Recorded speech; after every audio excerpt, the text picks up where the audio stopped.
Are you dealing with a narcissist and you are so sick of their mind games and you want to know what they actually are so that you can fight back against them? By the end of this video, that's what you're going to know.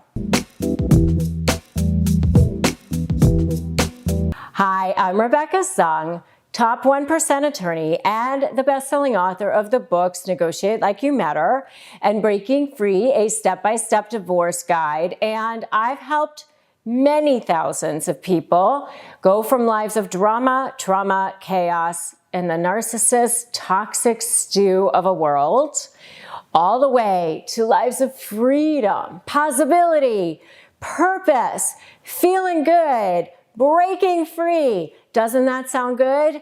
That's what I help you do right here on this channel. So make sure that you subscribe and you hit that notification bell, and that way you'll get notified when I upload new content and go live and do all the cool things that we do here on this channel in this incredible community of people who are here lifting each other up, supporting each other, and helping you escape the clutches of that toxic, horrible personality. Believe me, I've been there. And so I know the mind games that they play. I've seen them. I've dealt with them. I mean, in my practice, I've been a divorce attorney for over 20 years now, so I've certainly seen the worst of them there. I've only ever practiced divorce law. I've only ever dealt with divorce law in a high conflict, high asset situation. So I've been up close, personal, dealing with the most flaming of narcissists in my practice as my client, or as the opposing client, or maybe it was the opposing counsel. Yeah, lots of those. And the judges sometimes too. I mean, narcissists are everywhere. And so I've dealt with them up close and personal like that in my practice, and I became a master at negotiating and actually have spoken all over the world on negotiating. But it wasn't until I dealt with two narcissists that I started to see their mind games up close, where I really actually became one of their targets. And that was two of them in my life. So one of the ways that they play mind games with you, and especially the covert narcissist, is being passive aggressive.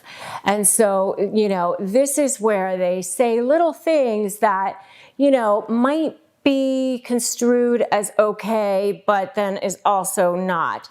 And so, you know, that's one of the things they do. Or they just don't do something that they say they're going to do, or they do something that they said that they wouldn't. But it's like little things, little passive aggressive things, like, you know, going to the store, asking if you want something, coming home and forgetting your thing. Oh, I forgot. And, you know, and that's like, you know, a plausible deniability thing where, okay, maybe they actually forgot, but you know that they didn't, and that it's a little dig, it's a little way to devalue you, or, you know, they'll agree to something to your face, and then you see them behind your back, you know, not agreeing, or they're super nice to your face, and then you find out that they've said something bad about you behind your back. You know, these little passive aggressive things, and especially covert narcissists. And if you want to know more about the covert passive aggressive narcissist, check out my video on the covert passive aggressive narcissist. And there's also a great book on the covert passive aggressive narcissist that I read, and it totally opened my eyes. And it is by Debbie Mirza, and we will also drop a link to that book below as well if you'd like to know more about that. The second way that narcissists use mind games is ghosting. And this is where they just stop talking to you for no reason, or they just go dark. You know, all of a sudden you've been talking for, days on end, and you've been texting each other and back and forth, and all of a sudden they're gone. And then they pop back up and they say, oh, I was working, or oh, I was doing something else. And you know that they could have at least written a text back to say, hey, I'm working. But, that's what they do. And they do that to mess with you so that you want them, so that you're like wondering what's going on, and it sends you into this tailspin. And so related to that is like this hot and cold thing where, 1 minute they're love bombing you and saying that you're the most beautiful or the most handsome or the most smart or the amazing and you're perfect and blah, blah, blah. And then the next minute they're like, oh, what are you doing here? I don't want to talk to you, and blah, blah, blah. And it's just like Dr. Jekyll and Mr. Hyde. What's going on with that? And so, that's another way that they play mind games with you is hot and cold. So ghosting, hot and cold, passive aggressive, those are all ways that they play mind games with you. Another way that they play mind games with you is like future faking or making promises, empty promises that they have no intention of keeping, so that they'll, if you're upset with them or there's something that you're calling them out on with their behavior, they'll just sit there and they'll say, oh, this will never happen again, or from now on, I will always do this, and or this is how it's going to look going forward, or, yes, I'm going to marry you, or yes, I will take out the trash from now on, or yes, I will take care of the kids, or whatever it is that you're upset about, or, oh, I will never again drop the ball on this particular thing. And then you're like believing them, and in that moment you stop, and so they've kind of like love bombed you into believing some fake future. And if you want to know more about future faking, check out my video on future faking, and I have a whole series on Narcissism 101 that you can check out as well. But that's one of the ways that they play mind games with you as well. And if you think that they are just such total fakers, give me a fakers in the comments. And another way that they play mind games with you is their very personal favorite. All narcissists engage in this, and that is gaslighting. And what gaslighting is it's just a way of trying to make you feel like you're crazy. So they act like, something that was talked about never was talked about, or something that was never talked about was talked about, or they will refute evidence that's right in front of your face. You found a text message from somebody else that, maybe has a sexual innuendo to it, and they say, oh, that's not what it is. That's gaslighting. I had a situation with a client one time where the wife said that if something didn't happen, that she was going to call the authorities.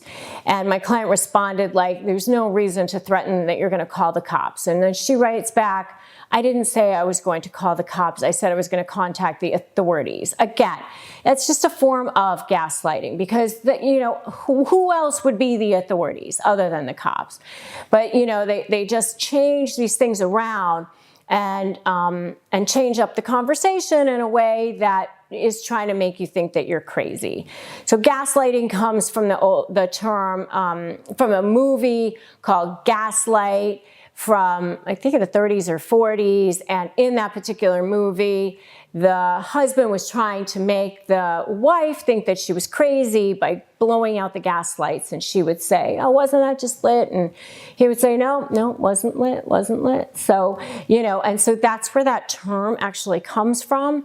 It's just crazy making. And it's a way to actually manipulate you, and eventually you start questioning your own judgment, you start questioning your own ability to do anything, and it eventually just breaks you down. It's like death by 1,000 cuts, or kind of like chipping away at you little by little, and so that is a way that they play mind games. And by the way, I see all of these happening in a negotiation. And what happens in negotiations when you're dealing with a narcissist, either in divorce or other type of negotiation, is they start gaslighting you and using all of these other forms of mind games at like steroid level, because they want to keep control over the situation. And so it's really, really important when you are negotiating with narcissists to understand that these are the types of mind games that they're going to be playing with you, so that you can recognize them and go, that's what's happening. I'm not falling for that. And that way you can be empowered in the situation and actually negotiate from a place of strength. And if you are getting ready to negotiate with a narcissist, or you're even in negotiations or in the process, make sure to grab my free ebook, which is my Crush My Negotiation Prep Worksheet. You can just get it at winmynegotiation.com. We'll also make sure that there's a link to it below. And if you like this video, give it a like, give it a share so others can know what kind of crazy mind games narcissists use. And make sure that you drop me a comment, you subscribe, you hit that notification bell. And also, please feel free to join me in my free private Facebook group. It's called Narcissist Negotiators with Rebecca Zung. And we'll make sure we drop a link to that below as well. So thanks so much for joining me today. Today is a great day to start negotiating your very best life. And I will see you in the next video.